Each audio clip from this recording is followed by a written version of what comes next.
Hello everyone, आप सभी का स्वागत है लिविंग बियॉन्ड ऑटो इम्यून में। आज मैं बात करने जा रहा हूँ फिर से बेसिक्स, इसलिए क्योंकि मेरे पास थाउजेंड्स लोग आ रहे हैं, सवाल पूछ रहे हैं कि सर हम क्यों फंसे हुए हैं ऑटो इम्यून कंडीशन में, हमने ऐसा क्या किया है। बहुत सारे लोगों को मोर देन 95% लोग जिनको ये ऑटो इम्यून कंडीशंस हैं, और स्पेसिफिकली जो लोग मेरे पास आए हैं तकरीबन 6-7 हज़ार के करीब लोग, जिन्होंने मेरे साथ कांटेक्ट किया है कि मैं उनकी लाइफ कैसे चेंज कर सकता हूँ, ऑटो इम्यून कंडीशंस को कैसे मैनेज करवा सकता हूँ। उनमें से 95% लोग ऐसे हैं जिनको पता ही नहीं है कि ये क्या हुआ है उनके साथ, ये क्यों हुआ है। ये कोई ऐसी बीमारी नहीं है जिसका कोई इलाज है। डॉक्टर के पास जाते हैं, कुछ समझ नहीं आता, अगर उसको कुछ समझ भी आता है वो ट्रीटमेंट देता है, तो वो ट्रीटमेंट जो है वो उसका कुछ फ़ायदा नहीं हो पाता। तो मैंने सोचा क्यों ना एक सीरीज़ बनाई जाए जिसमें मैं बेसिक से बेसिक शुरुआत करूं कि ऑटो इम्यून कंडीशन क्या है। आपको ये समझना पड़ेगा कि ऑटो इम्यून कंडीशंस को कैसे हम लोग सही कर सकते हैं। यहाँ पे क्योर ऑटो इम्यून कंडीशन का कोई नहीं है, मतलब हम इसको ख़त्म नहीं कर सकते। हाँ, हो सकता है एक बार इस पे काम करने के बाद वो साइन एंड सिम्टम्स जो हमें प्रॉब्लम है वो वापस ना आए, पर ये भी पॉसिबिलिटी है कि वो वापस आए, लेकिन हम एक अच्छी लाइफस्टाइल जी सकते हैं। अपने जो भी साइन एंड सिम्टम्स है, वो किसी भी तरीके के साइन एंड सिम्टम्स हो, ऑटो इम्यून कोई भी ऑटो इम्यून कंडीशन हो, चाहे वो एलोपेशिया हो, चाहे वो रूमेटॉइड अर्थराइटिस हो, चाहे वो लूपस हो, चाहे वो सिरोसिस हो, चाहे वो टाइप 1 डायबिटीज़ हो, चाहे वो थायराइड हो, चाहे वो गट इश्यूज़ हो। जी हाँ, ये सब ऑटो इम्यून कंडीशंस हैं जो कि हमारी बॉडी खुद ब खुद बनाती है। चलिए, आज पहला एपिसोड मैं बनाने जा रहा हूं जिसमें हम बात करेंगे कि ऑटो इम्यून कंडीशंस जो हैं वो बेसिकली है क्या और क्यों हो रही हैं हमें, और उसका इलाज कैसे करेंगे, किन किन चीज़ों को ध्यान रखना होगा, वो सब मैं आगे आने वाली वीडियो में बात करूंगा। लेकिन आज के लिए हमारा टॉपिक होगा कि ऑटो इम्यून कंडीशंस क्या हैं और ये कैसे होती हैं।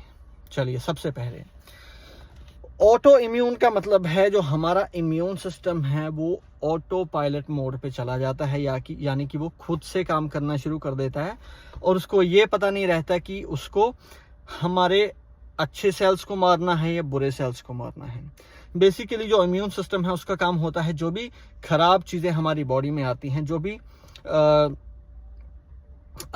बॉडीज़ हमारे शरीर में आती हैं, उसके खिलाफ एंटीबॉडीज को तैयार करना, मतलब हमारे शरीर में एक आर्मी को तैयार करना ताकि हम उन बॉडीज से डील कर पाए, उन बॉडीज को मार पाए। लेकिन इम्यून सिस्टम क्या हो गया है, वो ऑटो पायलट मोड पे चला गया है। अब वो बिना बॉडीज के शरीर में एंटर किए, यानी कि बिना कोई इन्फेक्शन हुए भी वो आर्मी बना रहा है, और जब आर्मी है तो वो फ्री नहीं बैठती है, वो इसलिए हमारे किसी ना किसी सेल पे अटैक कर देती है। अब ये डिपेंड करता है कि वो किस सेल पे अटैक करे। कुछ लोगों के साथ तो वो हेयर फॉलिकल्स पे अटैक करती है, जो कि मेरे केस में है। जैसे कि आप देख सकते हो मेरे बियर्ड पे पैचेस हैं।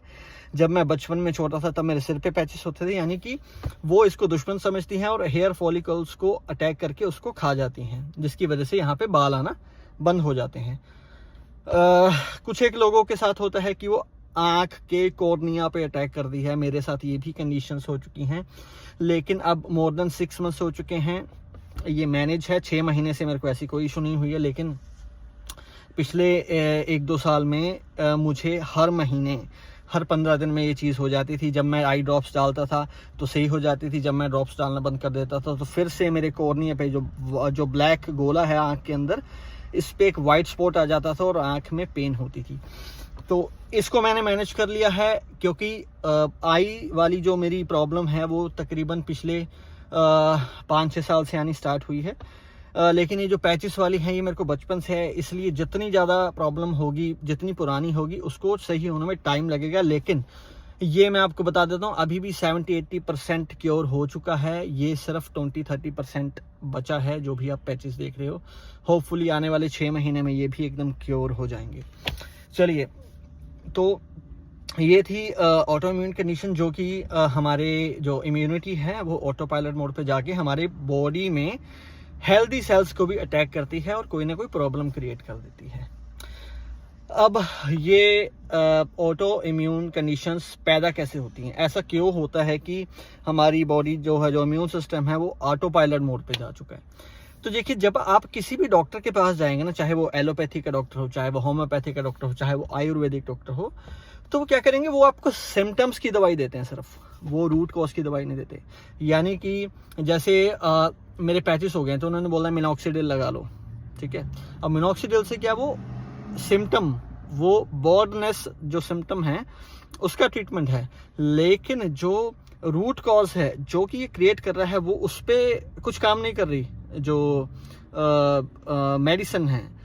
तो जो भी डॉक्टर हैं वो सिर्फ सिम्टम्स को ट्रीट कर रहे हैं, रूट कॉज को ट्रीट नहीं कर रहे। जो लोग भी ऑटो इम्यून कंडीशंस का ट्रीटमेंट ले रहे हैं, आप सभी को पता होगा, अगर आपने डॉक्टर के पास विजिट किया है तो आपको जो भी ऑटो इम्यून कंडीशन है, डॉक्टर जो है वो उस ऑटो इम्यून कंडीशंस के रूट कॉज को सही नहीं कर रहे कि वो इम्यून कंडीशन ना हो, वो सिर्फ और सिर्फ सिम्टम को क्योर कर रहे हैं। और सिम्टम को अगर क्योर होगा तो हो सकता है इम्यून वो जो कंडीशन हो, वो जो सिम्टम्स हैं वो दोबारा आ जाएं जब एक बार आप ट्रीटमेंट लेना बंद करेंगे तो। एग्जाम्पल के लिए, मान लो किसी की लात कट गई है, एक्सीडेंट हो गया है, अब उसको ट्रीटमेंट करने की बजाय डॉक्टर उसको मॉर्फिन दिया जा रहा है, यानी कि एक्सट्रीम पेन किलर दिया जा रहा है जिससे कि पेन ना हो। तो आप ये बताओ कि इससे उसकी लात सही होगी कि नहीं? हड्डी टूटी है, उसको सही करना पड़ेगा ना, वो रूट कॉज है, उसकी वजह से पेन हो रही है।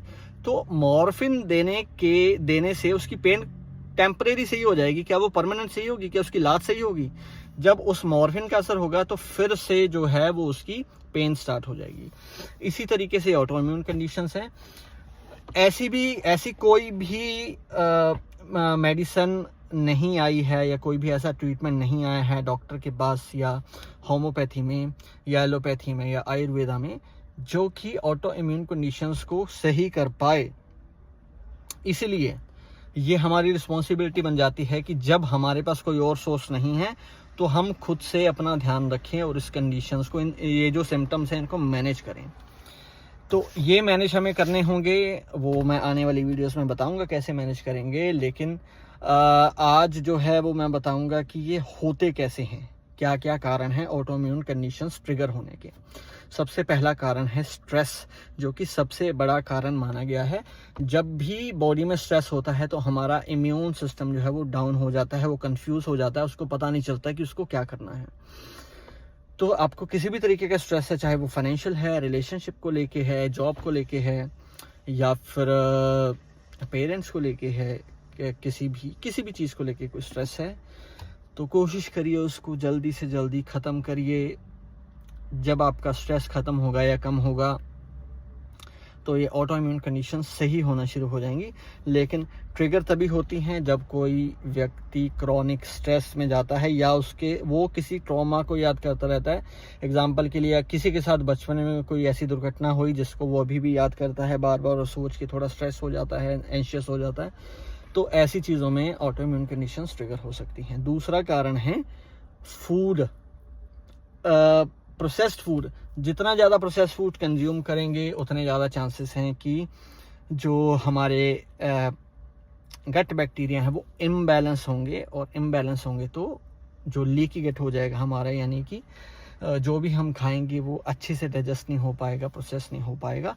उसकी वजह से भी ऑटो इम्यून कंडीशंस जो हैं वो जन्म लेती हैं। ऑटो इम्यून कंडीशन सिम्टम्स निकलते हैं, किसी भी तरीके के हो सकते हैं।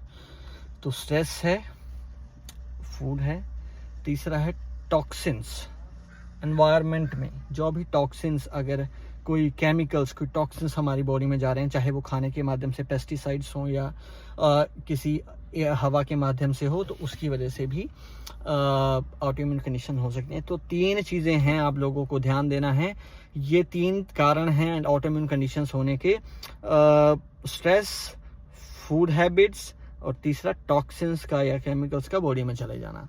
तो चलिए दोस्तों, पहली वीडियो को मैं यहीं पे विराम देता हूँ। अगली वीडियो में हम मिलेंगे जिसमें हम लोग बात करेंगे कि एक एक टॉपिक को लेके कि स्ट्रेस को किस तरीके से मैनेज करेंगे। स्ट्रेस वाले पार्ट को कैसे टैकल करें, फिर फूड वाले पार्ट को कैसे टैकल करें, फिर टॉक्सिन्स वाले पार्ट को कैसे टैकल करें। तो प्लीज़ इस चैनल को लाइक करें, सब्सक्राइब करें। अगर आपको वीडियो अच्छी लगी तो प्लीज़ आगे शेयर करें। मिलते हैं नेक्स्ट वीडियो में। Thank you, bye bye, take care. Shubham Verma आपका फ्रेंड।